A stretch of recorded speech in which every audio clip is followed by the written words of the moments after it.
His Excellency Mohammad Hassan Junaid, Member of Parliament, the Chief Guest tonight, my special guests on the dais, ladies and gentlemen, friends, colleagues, and dear children. A very good evening. Good evening.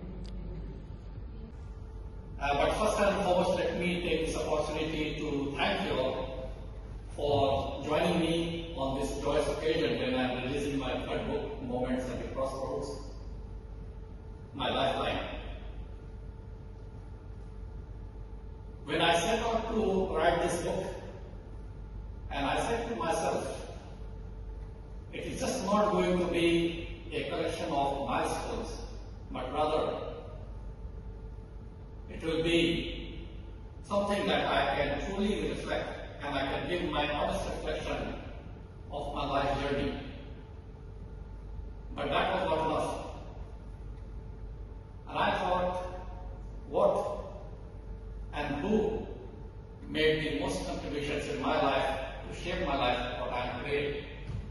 And that indeed was my late father. And so the book tells part of my personal stories, my life journey, but it revolves around my mentor, my guide, my teacher, my late father. So life, as you all know, is not a straight paved pathway. It has several ups and downs. It has twists and turns. And sometimes it brings us to a juncture or a crossroads where we are stuck, we get lost, we get confused, and then we do not know what next to do.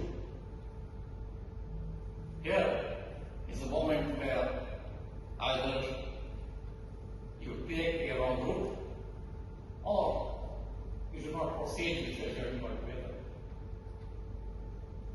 And this is also the moment we are very much in need of someone who can give you a direction, point you to the correct direction that will help you reach your destination and achieve what you want to achieve. My life also has seen similar, and my book, Moments at the Crossroads, My Lifeline, explores some of these junctions or junctures of the crossroads. And there have been times I have had rugged and rocky pathways which has brought me to junctions or junctures which have been totally dark, unpredictable, and the path ahead also is absolutely blurred. But I have a savior with me all the time, by my side, my late father,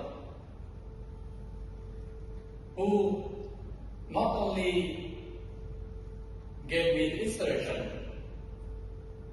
but he did not carry me across the hurdle, but he did something more profound, and that was he handed me the compass that helped me to find my own directions.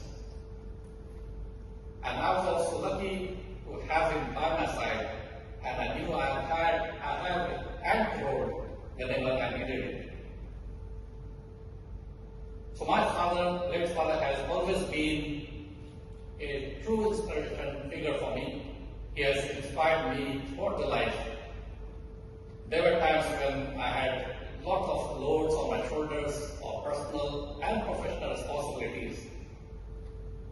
And when I started to doubt my own capabilities and potentials, that was the time he encouraged me to push forward with all the resilience and adherence to perseverance.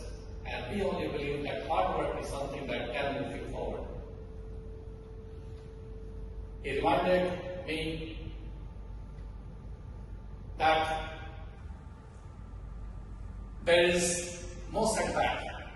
And if there is any setback in your life, consider this as a stepping stone where you have got to learn to bounce back. And he also said that failing and falling is just a part of life, but you should not give up. He fortunately has been my greatest teacher, my most dedicated mentor, And he has taught me those lessons of life which have been the biggest, the toughest lessons, but also the best lessons, which I have not learned from any textbook, not going to any school or college, but from his words of wisdom. He taught me patience when I was rushing. He taught me to be more humble when I was more aggressive. He taught me compassion, generosity. And before I move forward, I'll just share a very short personal story. So while I was training in the United Kingdom, and I used to visit my hometown, so my father, some of you may know, he was a doctor as well as a physician, and he would help me, or I would help him rather, see the patients. And when I would sit in this clinic, so my job was to see the patients, take the history, examine them, and then I would reach a kind of differential diagnosis. Some medical personnel will know that. And then I would write the investigations. And while I was training, so obviously I had lots of investigations that I would like to try on patients before I could confirm the diagnosis. So I had a long list of investigations I would write. And one fine afternoon, when he was checking my writings, so essentially what he would do is either he would approve what I've written or he would dismiss it. So that afternoon I remember vividly that he looked at the prescription and he saw the number of investigations I'd written. He crossed them off, wrote the prescription, and there it was in the dustbin. So that was a lesson for me, and he told me that you do not diagnose patients based on the investigations and the number of investigations. You do only limited investigations, and you diagnose the patient on your clinical acumen. So those words still they linger on with me, and I still keep that in mind when I see patients in my clinic. So do the minimum investigations, make a clinical judgment, use your clinical acumen, and diagnose and treat your patients. So that I thought I would share with you.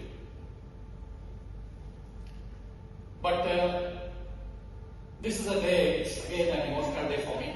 Of course, he is not physically around.